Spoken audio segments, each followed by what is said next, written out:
c'est parti, on commence. Enchanté. Benjamin, encore ravi de te rencontrer aujourd'hui. C'est ça. Putain, comme j'ai passé nos journées ensemble. Bonjour à tous. Alors, ce format donc, qui va devenir plutôt habituel chez Agora, donc un webinaire autour d'un point technique qui nous tient à cœur. Aujourd'hui, c'est terriblement d'actualité puisqu'on va parler de la migration depuis VMware donc vers Nutanix ce coup-ci. Ce qu'on vous propose sur les on dirait 30 et 45 minutes qui vont suivre, c'est donc de réexpliquer rapidement, pour ceux qui ne le sauraient pas, qui est Agora, ce que l'on fait en 3 mots, et puis on passera assez rapidement sur la partie technique pour que Seb vous montre ce que ça donne dans les faits de migrer une VM depuis VMware vers Nutanix. Et puis on finira avec l'habituelle ronde des questions pour ceux qui en auront. Donc, par rapport à Agora, si on devait expliquer ensemble, donc Agora est une société qui existe depuis 2013, qui est adossée à un groupe industriel centenaire qui s'appelle Socomec, qui lui est spécialisé dans la gestion d'énergie, dans des énergies. Agora, nous aujourd'hui, on est un hébergeur professionnel, c'est notre premier métier. On s'oriente et on travaille autour de 3 domaines d'activité stratégiques, donc via l'équipe de 30 personnes qu'on est à date. On a une première partie qui va concerner tout ce qui est la construction de plateformes d'hébergement. On a une deuxième partie qui va concerner ce que nous on appelle la partie cloud public sur une stack Kubernetes. Donc pour ceux qui étaient là au premier webinaire, c'était l'introduction d'Agora au fabuleux monde du webinaire. Et donc l'explication technique de qu'est-ce que nous on fait avec cette stack Kubernetes et comment on virtualise. Et puis donc ce troisième domaine d'activité stratégique qui concerne le facility management et donc le cloud privé. Ce cloud privé aujourd'hui chez Agora, il prend plusieurs formes, dont celle dont on va parler aujourd'hui, qui est la création d'un cloud privé sous Nutanix. Et donc, pour ceux qui peuvent se poser la question, comment est-ce que je peux faire pour migrer de manière simple, de manière sécuritaire, mon infra de VMware à Nutanix? Aujourd'hui, pour faire ça, donc on travaille sur 2 axes d'un point de vue de l'infra. Soit on peut travailler directement chez vous, dans vos locaux, avec la partie serveur, ou alors on peut vous proposer typiquement d'héberger vos serveurs chez nous et de proposer du housing, ou de complètement virtualiser cette partie-là et donc de faire ça sur nos serveurs à nous. Aujourd'hui, ces serveurs, ils sont hébergés principalement sur 3 pôles data centers, c'est important, un à Strasbourg, un à Lyon, un à Paris, qui sont tous certifiés ISO et HDS, ce qui nous permet effectivement de vous garantir la souveraineté et la sécurité de vos données. Voilà, j'en ai fini avec la partie présentation rapide d'Agora. Donc moi, Benjamin, je suis responsable d'agence pour la partie sud de Lyon. Et donc Seb est mon binôme technique chez Agora, mon architecte solution. Voilà, ça Ah, fait ton expérience dans ton expérience professionnelle au global, Benjamin, alors, tu es alors, arrivé?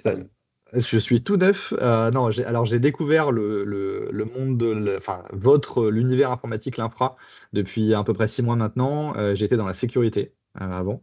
Donc ça a été une passerelle un peu logique, mais voilà. J'essaie de vous simplifier ça parce que moi, c'est ce que je fais au quotidien pour essayer de comprendre cet univers vaste. Voilà. Donc maintenant, pour entrer dans la partie plus technique, Seb, je te laisse la parole. Donc on va passer sur la partie démo pour Nutanix. Si vous avez des questions, on vous demande simplement de les noter. Comme ça, on rend ça le plus fluide possible dans la présentation. Et sur la partie questions-réponses, à ce moment-là, on reviendra en détail sur les points qui peuvent vous poser question. À toi, Seb. Ok, bah, merci beaucoup, Benjamin. Ce que je vais faire, bah, je vais partager rapidement mon écran. On va passer directement dans le vif du sujet, la partie démo. Il faut juste que je repère quel écran c'est. Tac, tac, tac. Et c'est tout bon. Alors, voilà. Donc là, pour vous remettre dans le contexte, Benjamin l'a dit, on va voir une démonstration de migrer une VM de l'environnement VMware à un environnement Nutanix. L'environnement VMware qu'on va utiliser, c'est un environnement VMware qui est dans notre lab chez Agora Qualys. C'est pas un environnement de production. Comme disait Benjamin, on est HDS, on est ISO 27001, donc je ne peux pas jouir pour les questions de démo des environnements de production. Donc on fait un peu avec ce qu'on a. On a déjà du matériel qui est à notre disposition, c'est plutôt pas mal. Pour un hébergeur, ce serait un peu le contraire. Mais voilà, pour vous remettre le contexte, on est sur un ESX standalone, pas forcément de vCenter. Et on va prendre le cas d'une VM qui s'appelle WebApp, qui est ici. Et cette VM, alors j'ai pas demandé le retour, on a bien l'écran au retour, Benjamin? Moi, je le vois. Est-ce Ok, que, est-ce que nickel. certains d'entre vous peuvent me confirmer qu'on voit bien l'écran? Ok, Génial. super. Donc cette VM Web App, en fait, c'est un petit serveur sous Linux, enfin un petit serveur, c'est un serveur sous Linux en machine virtuelle qui est là pour propulser des sites web. Et on a mis une application de test, hein, qui est l'application la plus importante au monde chez nous, c'est l'heure. Voilà. Cette application est fournie par cette VM qui a cette IP-là. Donc on vérifie bien au passage, on a la même chose. Et on va voir tout de suite comment on va migrer cette VM de cet environnement vCenter à un environnement Nutanix. Pour ça, Nutanix nous fournit, on va dire, des outils de migration qui s'appellent Nutanix Move, qui permet de migrer de ESX vers Nutanix à HV, parce que si c'est migrer de ESX à ESX par-dessus une couche Nutanix, il n'y a vraiment pas besoin d'un outil de migration. On fait juste un déplacement de VM, ça peut se faire à chaud. Là, l'idée, c'est vraiment comment on va changer de SX, d'hyperviseur, pardon. Et pourquoi on change d'hyperviseur au passage? Bah, parce qu'on a eu quelques annonces et puis vous avez, je pense, dans toutes vos questionnements de début d'année, vous commencez à recevoir quelques devis, etc. Et c'est des choses qui sont très peu plaisantes quand, depuis 20 ans, vous utilisez le même outil et ils décident de multiplier le prix par, je sais plus, tu as des exemples, Benjamin? On a des retours clients, alors c'est très variable, ça dépend effectivement de la stack, à quel point, ce que vous utilisez à l'intérieur. Mais en gros, les clients les mieux lotis ont fait x2, x3 sur le prix en fonction du périmètre qu'ils avaient. On a des clients qui étaient très limites par rapport à ce qu'ils utilisaient, qui sont passés sur tous les gros packs et qui ont fait entre x30 et x40 sur certaines factures. Donc c'est évidemment quelque chose qui est inabsorbable en l'état. Et c'est ce qui a initié aussi la réflexion chez nous, ce rapprochement avec Broadcom. On sait qu'aujourd'hui, voilà, c'est la situation financière fait que la question doit se poser. Hmm. Donc là, voilà, tout l'intérêt de cette démonstration aujourd'hui, c'est comment on peut changer d'hyperviseur de la partie VMware à la partie Nutanix AHV, euh, et comment on va pouvoir passer de l'un à l'autre. Voilà. Je répète deux fois la même chose. Maintenant, tout le monde a compris. Alors, on va créer un plan de migration, juste pour revenir en arrière. Ce plan de migration, on va le faire depuis cet environnement ESX vers l'environnement Nutanix AHV. Donc là, je vais créer mon plan de migration. Donc, ça concerne Web App, mais je peux le faire pour plusieurs VM. Là, sur le cadre de la démo, j'en ai qu'une seule. Je sélectionne ma source et je sélectionne ma target. Le conteneur, il faut le comprendre dans le sens Nutanix. Dans le jargon de Nutanix, c'est le data store, ce qu'on avait historiquement, qui repose sur vos bêtes disques, qu'elles soient différents équipementiers, Dell, Pure Storage, NetApp, IBM, Vestor, Synology, même, ça peut exister. L'environnement Nutanix, lui, est un environnement complet. On va parler de la transition hyperviseur, mais il ne faut pas oublier que Nutanix, c'est une infrastructure autonome et complète. On va pouvoir avoir qu'une seule interface pour gérer toute son infrastructure. Ouais, c'est un des gros points forts de l'offre technique aujourd'hui. Elle est agnostique agnostique de toute marque. Et donc, on peut assimiler à Nutanix énormément d'éléments disparates. Donc là, voilà, Datastore sélectionné, je fais suivant. Il me fait la liste de mes VM. Moi, j'étais sur Web App, je sélectionne celle-ci, et je vais passer à la suite. Bien sûr, je passe d'un environnement virtuel à un autre environnement virtuel. Il va falloir connecter la VM à un réseau. Donc, idéalement, je les ai appelés de la même manière des deux côtés. Hop, Ouais, je l'intègre. et je vais passer à la suite. Les prochaines étapes vont, elles, concerner tout ce qui est préparation de la VM. Alors, pourquoi on prépare une VM? On va passer d'un environnement VMware ESXi à un environnement Nutanix AHV qui est un moteur KVM. Entre les deux moteurs, il y a beaucoup de ressemblances, mais il y a aussi pas mal de différences, notamment sur les composants, je mettais bien entre guillemets composants, de la VM. Une VM, ça reste ni plus ni moins que du matériel qui est, lui, fourni par l'hyperviseur. Et donc, si on change de moteur, bon, on va changer le matériel. Si on change de matériel, bah, pour le Windows, ça veut dire qu'on va changer la carte réseau. Windows, il ne sait pas si c'est physique ou virtuel, c'est pas son travail. Par contre, lui, il voit un matériel, carte réseau VMware, VMnet X3 par exemple, et il passe sur un format KVM, c'est du Virtual Network. Euh, et donc, du coup, excusez-moi. Donc, du coup, ce changement de matériel, bah, ça veut dire côté Windows, changement de driver. L'outil Nutanix Move nous permet de préparer les VM et donc, du coup, d'avoir les nouveaux drivers pour éviter simplement d'avoir un mauvais boot de la machine parce qu'il n'arrive pas à communiquer avec son matériel. Alors, le matériel, toujours mis entre guillemets, ça reste qu'une configuration, ça reste de la virtualisation. Donc là, la partie matérielle, vous n'avez pas besoin, il ne faut pas penser hardware, il faut plus penser au moteur de virtualisation. Donc là, c'est un petit peu long. Hop,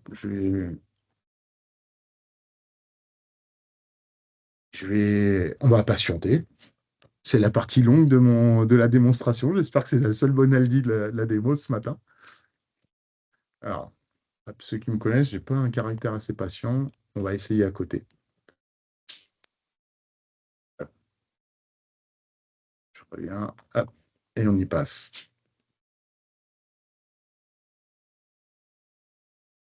On se relog, on va créer migration plan, web app. Enfin, je vais taper juste web pour ne pas rentrer en concurrence. Hop, je vais le conteneur suivant, ma VM. Bah, elle fait déjà partie d'un plan. Ah, bah c'est bon. Voilà. Patience, c'est pas du tout mon fort. Donc, préparation. On a, comme je vous le disais, deux modes de préparation, soit automatique. Donc là, Nutanix Move, on lui donne les credentials, donc les user mot de passe, il se débrouille de tout. Soit on peut le faire manuellement. Manuellement, bah, va falloir installer les drivers, etc. Nous, on va faire tout en automatique. Chose importante, on va essayer de retenir les IP, on ne va pas migrer en mettant le bazar sur toute la gestion IP de nos VM. En général, c'est du fixe. Donc, on va essayer de conserver, enfin, on va conserver les IP en statique. Chose intéressante, une fois qu'on aura migré sur la partie AHV, bah, plus besoin des VM Tools. Donc, du coup, bah, le Move va me permettre de le désinstaller. Moi, je suis sur une VM Linux, je vais lui rentrer mes credentials. Hop, et je vais pouvoir aller à l'étape suivante. L'étape suivante, je mets une priorité sur mon job. Priorité, allez, on va la mettre en high. Au niveau de time zone, on va mettre Paris. Je retiens l'adresse MAC. Ça, c'est hyper intéressant. C'est une nouveauté qu'on a. On va quand même conserver l'adresse MAC, même si on change de carte réseau, virtuelle à virtuelle. On va conserver l'adresse MAC. Pourquoi? Ben, on se rend compte que pas mal d'éditeurs basent leur licence sur leurs applications que vous installez sur l'adresse MAC de la carte réseau.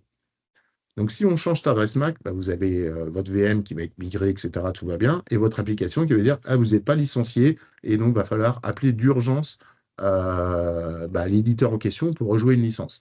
Si on peut éviter l'avoir même testé en amont, bah, juste avec cette rétention de l'adresse MAC, on peut éviter ce cas d'usage.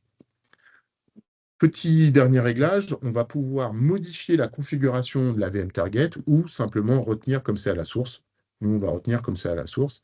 Et on va pouvoir rajouter des éléments individuels sur chacune des VM. On n'en a qu'une. Et puis, chose qui peut être sympa, on va préparer tous nos plans et puis on va dire qu'ils s'exécutent que à partir de tel jour, telle heure. Pourquoi? Alors, éviter de charger vraiment le réseau quand on fait des grosses migrations ou simplement faire préparer toute notre migration pour qu'elle s'exécute à un temps décalé. Donc là, nous, on va le faire maintenant. Là, il va me valider tout mon plan de sauvegarde, enfin, mon plan de migration, pardon. La sauvegarde, c'est un autre sujet. Tiens, ça me fait penser, avant quand même de faire ces choses-là, on va voir comment il réalise cette migration, quel est l'impact que ça a sur la production avant la migration. Mais ce qui est toujours en rappel, avant ces opérations-là, assurez-vous quand même d'avoir une sauvegarde qui ne soit pas trop vieille. Il n'y a aucun impact, aucun changement côté production. Les VM, les données ne sont pas effacées, etc. Par contre, c'est toujours bien d'avoir des sauvegardes à jour pour pallier à un cas. Ouais, on a fait la migration et puis en fait, on s'est rendu compte que la base de données tournait toujours et que c'était pas la bonne période.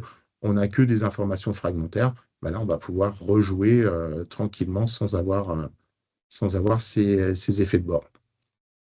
Donc, encore une fois, il faut faire preuve de patience. C'est là où je regarde Benjamin en général. Quand je dois faire preuve de patience, je le regarde. Mais oui, ça va le faire. Regarde. Si tu brusques la machine, elle va le sentir. Ça passera pas. Exactement. Exactement. Jusqu'ici, Benjamin, je te sers toi comme témoin. Tout est compréhensible. Ouais, ouais, ça va. Tu Le sens temps que qu'il y a ça, moyen de le faire? le temps que ça, bien sûr, donne-moi la machine, tu vas voir. Le temps que ça charge, on peut peut-être éventuellement prendre une question s'il y en a qui en ont à ce stade-là.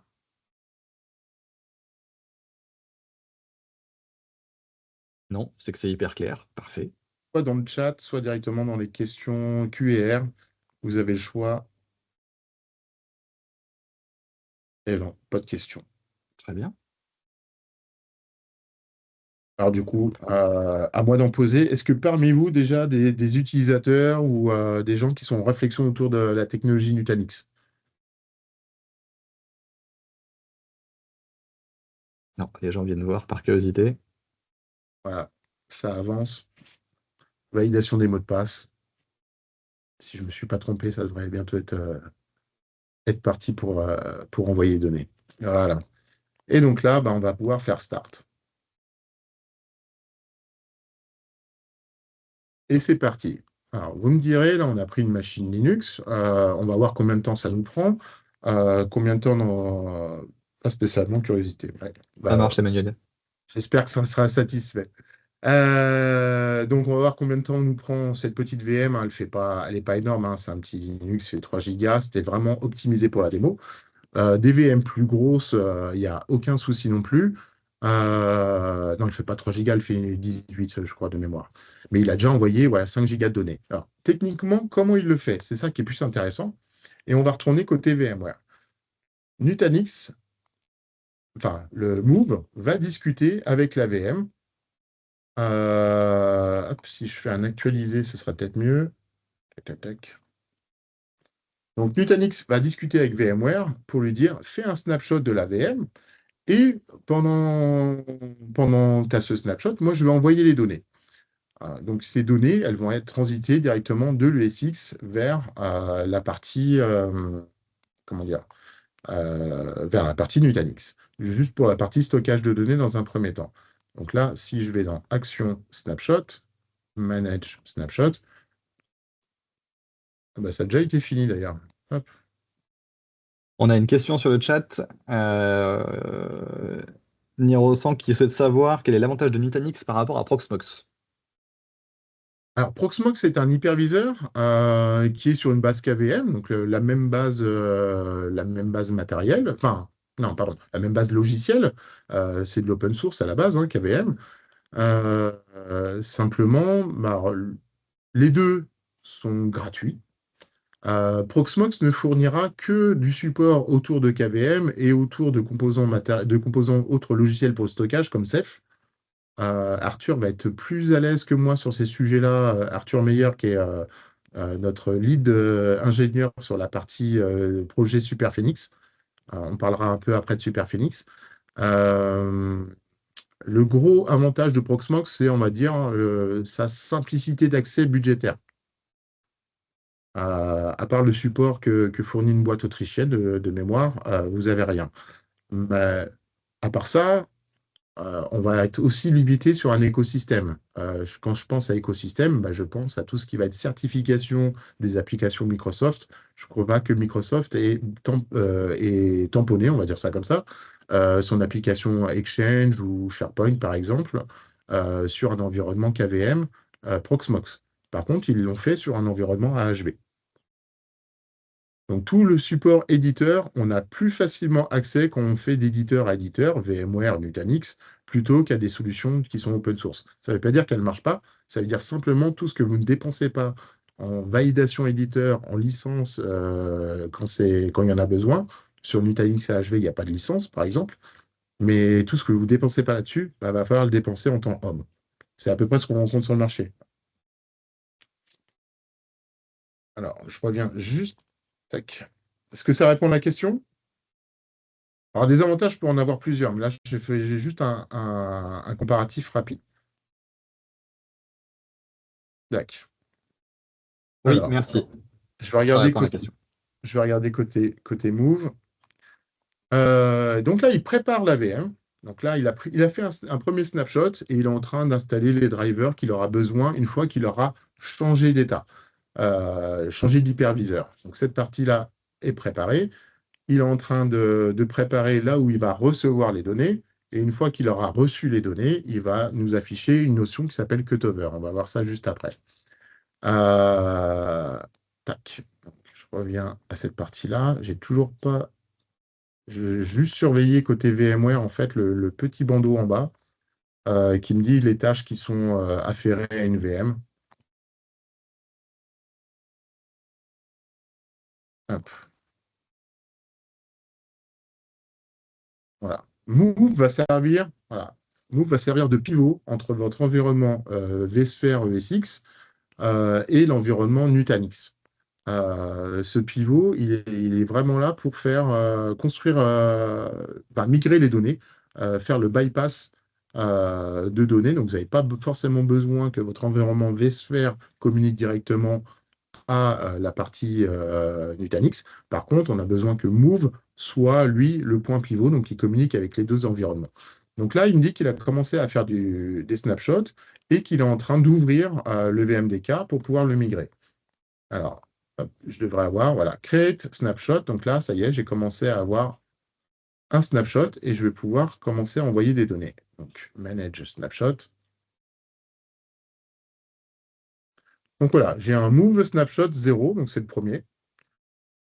Alors, pourquoi il fait un snapshot? Simplement, là, pour migrer les données, il a besoin d'ouvrir le VMDK, donc le fichier source, on va dire le disque dur de la VM. Et pour ouvrir ce disque dur, bah, il a besoin d'avoir un accès lui seul.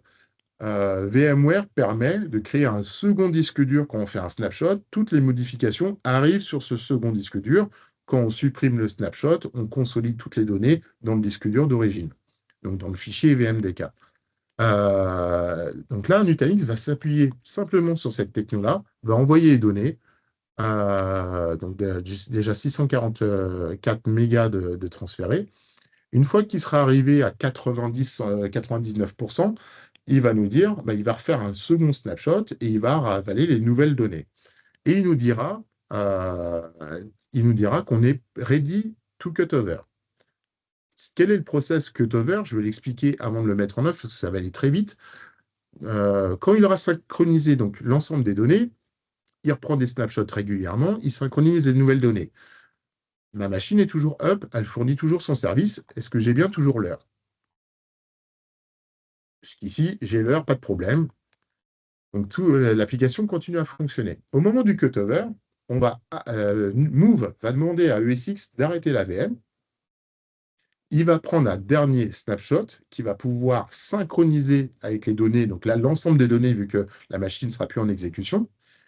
Donc là, c'est vraiment 1%, ça va aller très très vite. Et après, il va pouvoir démarrer la VM sur l'environnement Nutanix AHV. Donc le temps d'arrêt, Move va me l'anticiper. À tous les coups, il va me dire c'est inférieur à 5 minutes. On va voir ce qu'il nous dit exactement. Et puis on va pouvoir quelque part mesurer. Prépare ton chrono, Benjamin. Le temps d'arrêt de notre application hyper importante qui nous affiche l'heure, même si on a quasiment tous cette information au poignet. Moi, j'aime bien cette web app. C'est le seul truc que je sais développer en HTML. Ça marche, le chrono est prêt. Le chrono est prêt. Voilà. Ready to cutover, à peu près 1 minute. Alors, la VM est toujours en ligne. Je vais faire mon cutover. Donc, je sélectionne ma VM ou mes VM. Là, j'en ai qu'une. Je peux faire le cutover en fonction des VM. Si j'avais mis un plan d'une dizaine de VM, j'aurais pu faire mon cutover soit sur toutes, soit sur quelques-unes. Je ne suis pas obligé de toutes les faire en même temps. Donc, cutover. Et là, il va envoyer l'information à ESX. Voilà, ça va très vite de s'éteindre. Pendant ce temps-là, il va refaire, enfin, juste après, il va refaire un snapshot. Voilà, ça a été très vite. Et il me prépare ma VM pour éviter les effets de bord dommageables. Qu'est-ce qu'un effet de bord dommageable au moment d'une migration? Bah, c'est d'avoir deux fois la même VM sur le réseau avec deux fois la même IP, etc. Je vous laisse imaginer les dégâts que ça peut faire. Alors, sur mon application web, ça va être assez léger. Par contre, sur une application de base de données, deux bases de données qui communiquent en même temps, une qui prend les requêtes, l'autre, enfin, ça peut faire un peu n'importe quoi. Donc, comment on se prémunit de ça? Bah, Move a simplement déconnecté la carte réseau. Ce qui fait que si je démarre ma VM, voilà, j'ai rien dit à Benjamin, j'arrive le lundi, Benjamin il arrive le lundi matin, moi j'ai commencé un peu avant lui, j'ai fait le cutover, puis lui dit, ah, mais l'application, on ne va pas avoir l'horloge, comment on va faire? Vite, je démarre la VM. Bah, même s'il démarre la VM, la carte réseau étant déconnectée, bah, il n'y aura pas d'incidence. Et puis au moment où il démarre la VM, il arrive dans le service et puis il nous dit que hop, ma VM, elle est pas en ligne. Alors, faites attention parce que là, je vais le faire sur une nouvelle fenêtre. Voilà, l'application n'est pas disponible encore. Je vais regarder sur Move. Il est en train de cleaner la source VM. La VM target, elle est disponible. Tiens, on va aller voir sur l'interface Nutanix. J'ai ma VM Web App. Je vais lancer la console. Donc, elle est en train de démarrer. La migration, toujours, faut compter sur cette transformation de l'hyperviseur. Il y aura une phase de arrêt-démarrage. Je retourne, ma VM est démarrée, je retourne sur mon application. Pas encore. Ah, pas parce qu'elle est démarrée que tous les services sont lancés. Encore une fois, la patience. La patience. Le chrono tourne, le chrono tourne. Le chrono tourne, merci. Donc, je vais revenir sur mon environnement. Lui, il me dit que c'est encore une progress. Tout lui a coûté à peu près 7 minutes pour l'instant. Et on va voir côté. Voilà.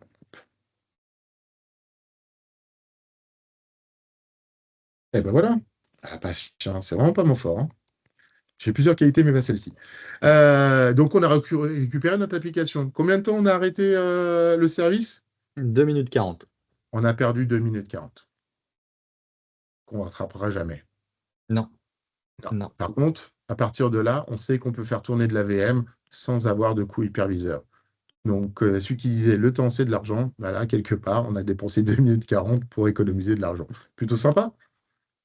C'est Un peu- simple, en tout cas, de prime abord, ça a l'air simple. Moi, je suis pas informaticien, mais effectivement, ça a l'air d'aller. Alors, si j'en étais que là, je vous dirais, bah, on peut migrer tout un ensemble d'environnements, toutes vos VM, etc. Et bah, qu'est-ce qu'on fait de la transformation quand on fait ça? Bah, pas grand-chose. On a migré une VM vers une autre VM, ça reste simple. Nutanix est une interface, je vous la donne tout de suite, donc elle nous permet de déclencher des VM avec n'importe quel hyperviseur, que ce soit ESX, Hyper-V ou le sien qui est AHV, une base de KVM.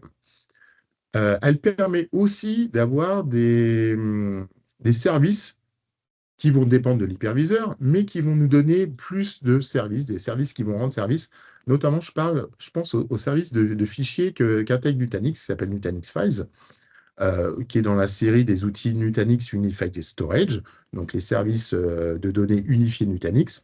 On peut à la fois faire du stockage de données en bloc, du stockage de données en fichier ou du stockage de données au format S3. Nous, on va s'intéresser à la partie fichier. Partie fichier, bah, ça tombe bien, j'en ai un ici. J'ai un serveur de fichiers sur lequel je vais me reloguer. Il s'appelle intelligemment SRV Files AC pour Agora Calicé. Hop. Et il dépend d'un Active Directory qui est sur une autre VM. LVG, point d'exclamation. Je me suis trompé. Et voilà. Donc, on pourrait migrer cette VM avec tout son environnement, donc c'est-à-dire c'est un serveur de données assez simple, hein, un serveur de fichiers assez simple, une partition, un disque pour la partie système, un disque pour la partie données. Ce disque pour la partie données, il exécute 4 shares, admin, commun, compta et marketing. On pourrait le faire comme ça, et pareil, on ne ferait pas d'économie. Un Windows en vaut un autre, peu importe l'hyperviseur, il faut avoir la licence. Et puis, on a le service de base, sur lequel il faut rajouter bah, comment dire, des options logicielles. Si on veut aller un peu plus loin dans la protection, il va falloir rajouter encore des consoles d'administration. Et ce que je voulais vous présenter ici, bah, c'est comment je peux migrer mon service de fichiers vers un service de fichiers Nutanix avec la même simplicité. Et donc là, on va retourner sur Move et on verra après les bénéfices de ça. Donc Move, au lieu de migrer des VM, je vais migrer des fichiers. Je vais faire de la même façon un nouveau plan de migration, migration fichier. Mon serveur de destination, bah, c'est mon serveur Nutanix Files NX Files. Et mon serveur de source, je l'ai déclaré en amont, c'est mon serveur Files AC. Je peux faire la réplication en synchronisé ou en miroir. Alors, ceux qui ont déjà manipulé des outils comme Robocopy connaissent la différence. Synchronisé, bah, toute nouvelle information est ajoutée. Miroir, alors, les suppressions ne sont pas en synchronisé, ne sont pas reportées. En mode miroir, c'est du 1 pour 1. On a modifié un fichier, il est synchronisé. On a supprimé un fichier, le fichier sera supprimé de la destination. Donc nous, on va le faire simplement en synchronisation, je n'ai pas besoin de migration, et on va lui dire quel partage de fichiers je voudrais migrer vers un Nutanix Files. Bah, tous en fait. J'en rajoutais 3, ça sera fait. Donc commun, je le migre. Alors, en amont, j'avais déjà préparé mes partages côté Nutanix. J'ai remis le même nom pour que ce soit beaucoup plus simple. Et je peux indépendamment valider le mode de synchro. Voilà, je vais tout synchroniser. Et donc là, Nutanix Move, pareil, il va faire le pivot entre mon ancien serveur, enfin mon futur ancien serveur de fichiers et mon nouvel espace de fichiers Nutanix. On va le voir dans quelques instants. Simplement, il ne pourra pas discuter avec Windows pour dire je stoppe toutes les nouvelles requêtes. Donc, qu'est-ce que va me faire la procédure Nutanix au moment de sa migration? Voilà, je le lance maintenant. Bah, il va synchroniser les données, donc pas par rapport à des snapshots là, mais par rapport à de l'exploration de fichiers. Donc ça peut prendre plus de temps, mais au moins je conserve tous les droits, les ACL. Et une fois qu'il a terminé, qu'il en sera à son cutover, il va simplement me dire, bah là, pour être sûr qu'il n'y ait pas de mise à jour, qu'il n'y ait pas de nouvelles données, bah tu mets ton partage en read-only.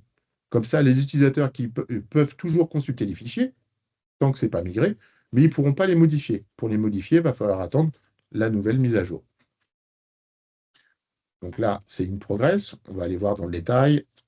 Voilà, il est déjà en train d'envoyer des données. Pour aller un peu plus vite, j'avais déjà prévu cette migration, donc j'avais déjà fait une partie de migration.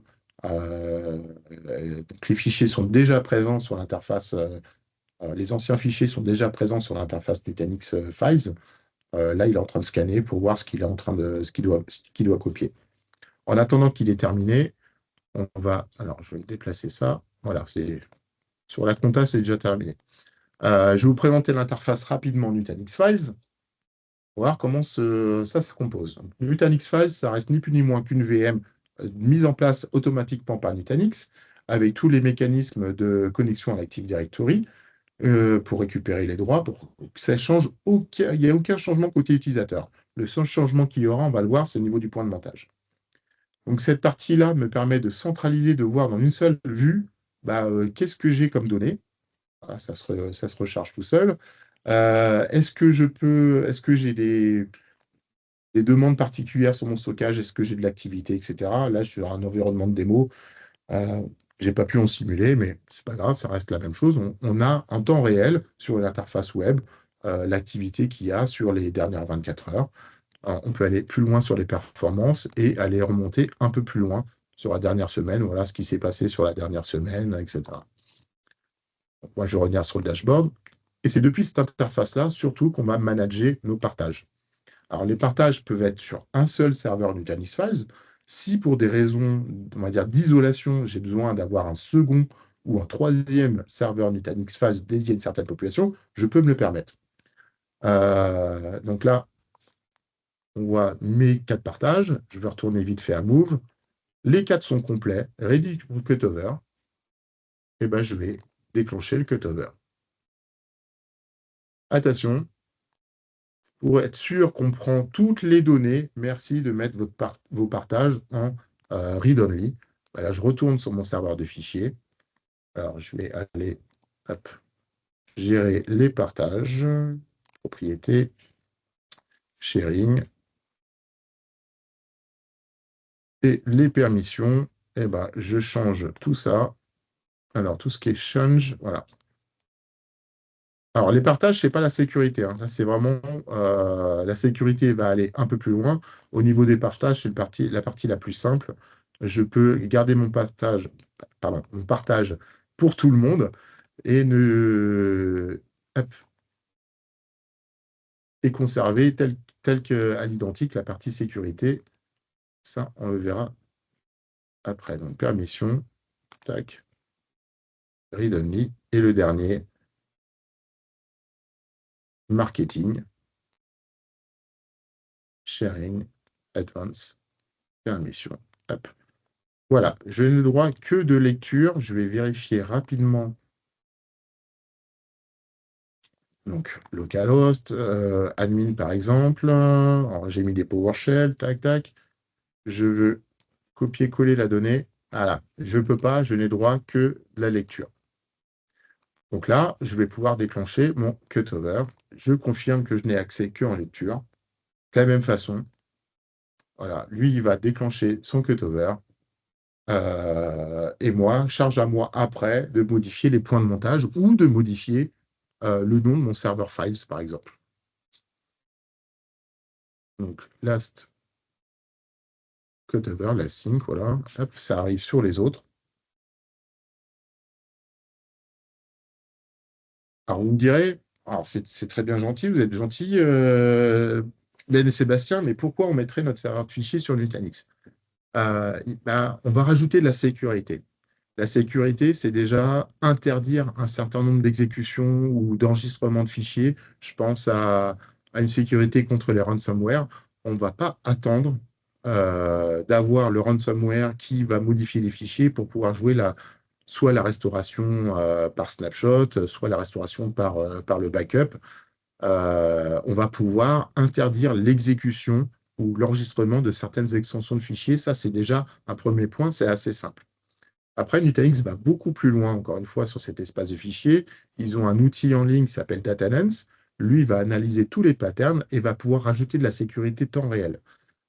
C'est bien beau de dire on interdit les fichiers d'extension .loki, par exemple, qui représentent, comme tout le monde le sait, un fichier qui a été chiffré par un outil qui s'est déclenché sur le réseau. On ne pourra pas tenir la liste à jour.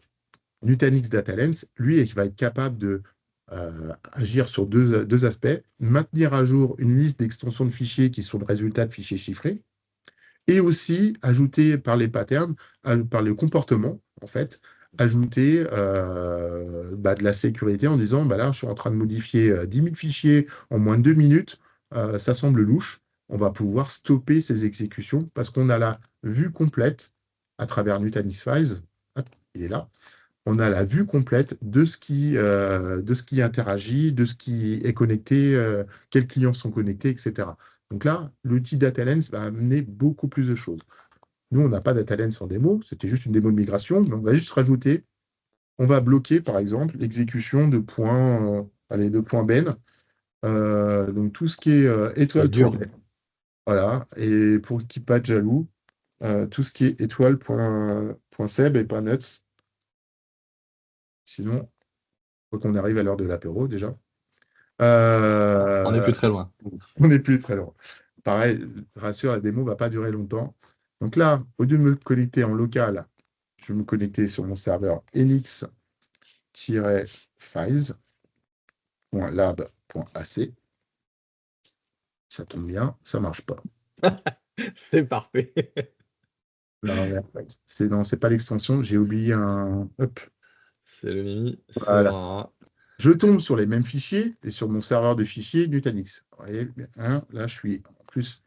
Ah, si, je peux quand même supprimer des fichiers sur mon log. Ah non, là, je suis sur le Nutanix, pardon. Oh là là, j'ai supprimé un fichier. Voilà, on va pouvoir le rejouer. Et sur mon local, hop, là, je ne suis pas pour partager fichiers. Je peux aussi supprimer des fichiers, mais je n'aurais pas pu le faire directement depuis localhost. Alors, je vais reprendre ça. Localhost. Est-ce que je peux supprimer celui-là? Non, je n'ai pas la permission, je suis juste en lecture. Donc, côté Nutanix, je vais pouvoir, j'exécute bien mes fichiers. Et là, si je veux copier ce fichier, tiens, je suis un ransomware en mode manuel. Je copie le fichier, je colle le fichier. Ça revient à ça, hein, enfin, c'est même un modifié. Et je change, pardon.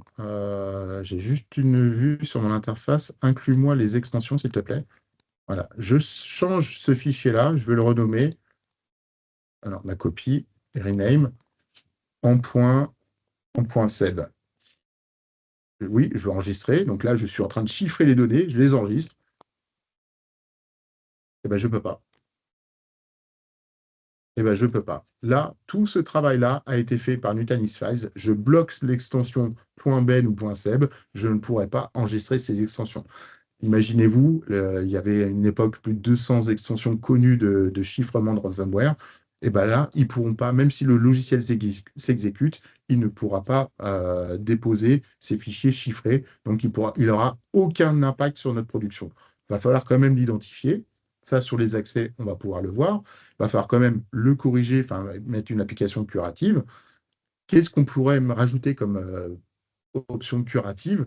Bah, simplement configurer sur ces partages l'accès à un serveur antivirus à travers le protocole ICAP pour du coup, à chaque accès fichier, l'antivirus fasse son travail à côté sur une autre VM de est-ce que le fichier que je suis en train de modifier, est-ce qu'il n'est pas virusé, etc.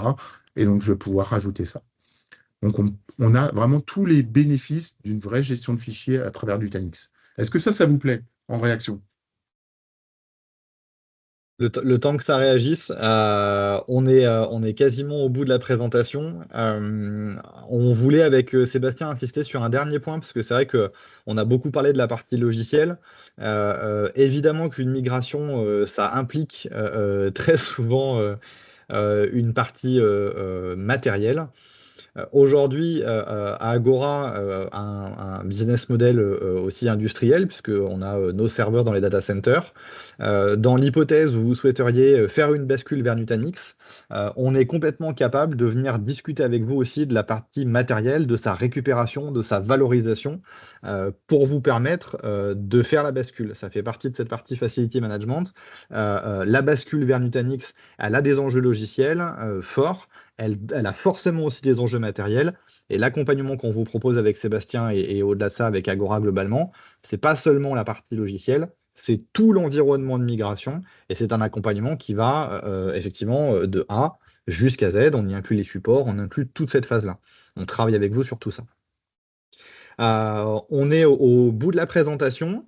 Donc en dehors des réactions de chat, est-ce que certains d'entre vous ont encore des questions par rapport à ce qui a été vu?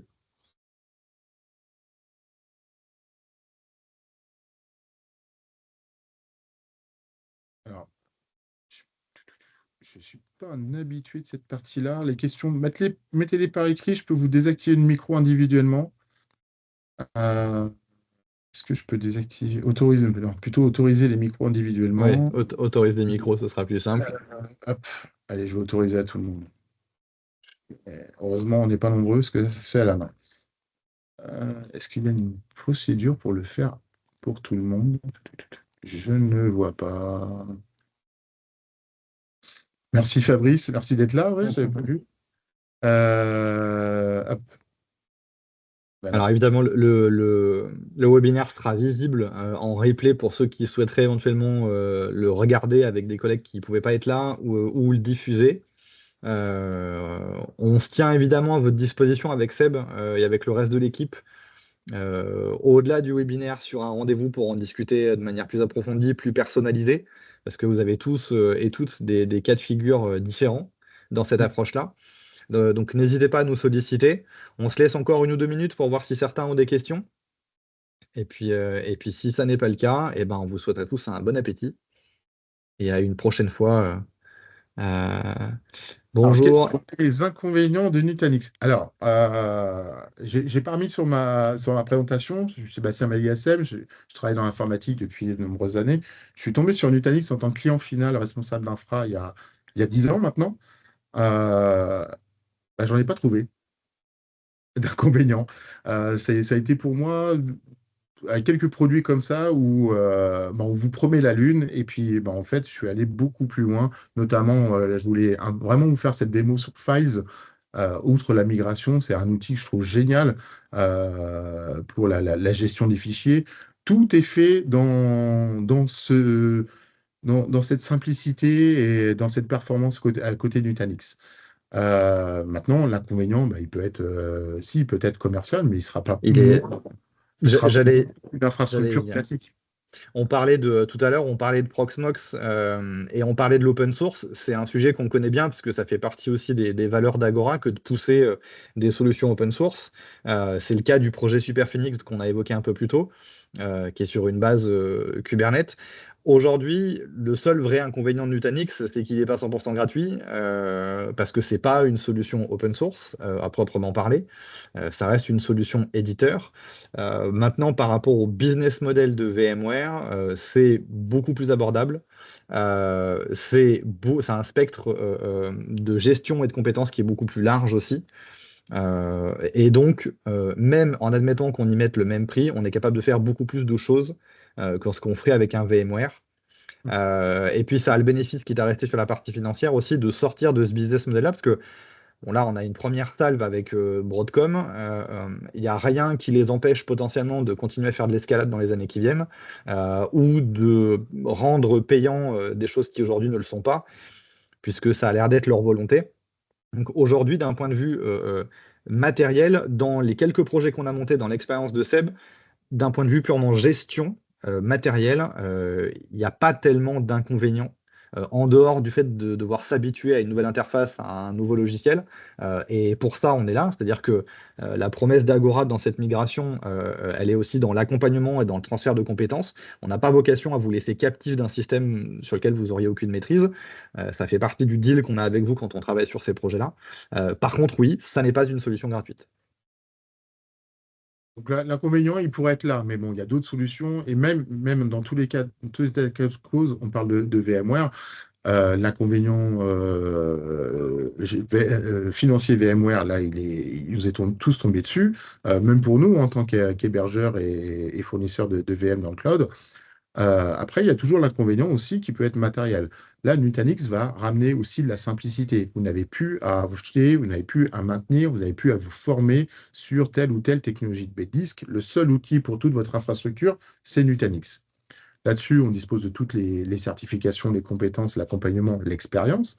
Mais aussi, dans les avantages, si vous avez eu à faire, ceux qui sont là, vous êtes déjà client Nutanix, des imprévus, des pannes, ça arrive tout le temps. Les supports des nouvelles générations dont fait partie Nutanix sont parmi les meilleurs supports qu'il y ait au monde. Vous allez avoir la réponse à votre question, dépannage à votre problématique, et la personne va vous demander en plus ce qu'elle peut le faire de plus pour vous. Voilà, je peux être intarissable sur ce sujet. Ce sera peut-être plus l'occasion de faire des discussions franches et concrètes avec vous. Je ne vais pas vous prendre plus de temps. Encore merci pour votre présence et je laisse le mot de la fin à mon compère. Est-ce qu'il y a, je fais une dernière tentative, est-ce qu'il y a d'autres questions? Est-ce que, Jonathan, est-ce qu'on a répondu à votre interrogation? Alors, Alors, une question que j'aime bien, celle-là.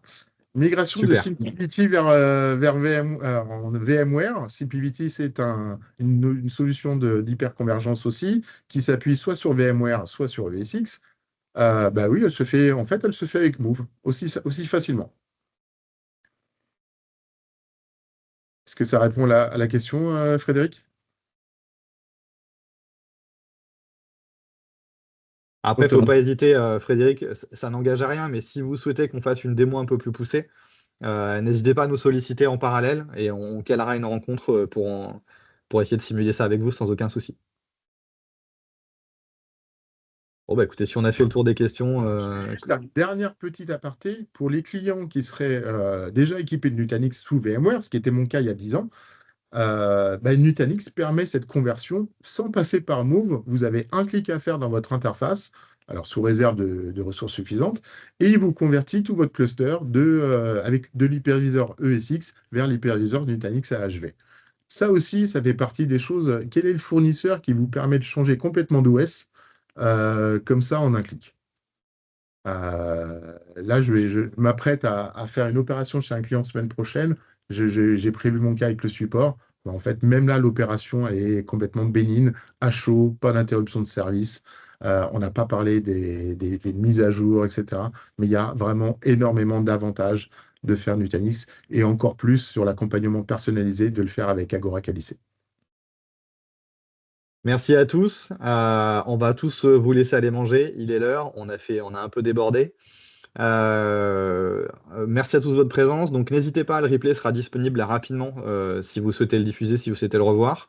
Donc ça, c'est le premier d'un cycle de 3 webinaires qui vont tourner donc autour de Nutanix. On vous préviendra rapidement sur les suivants.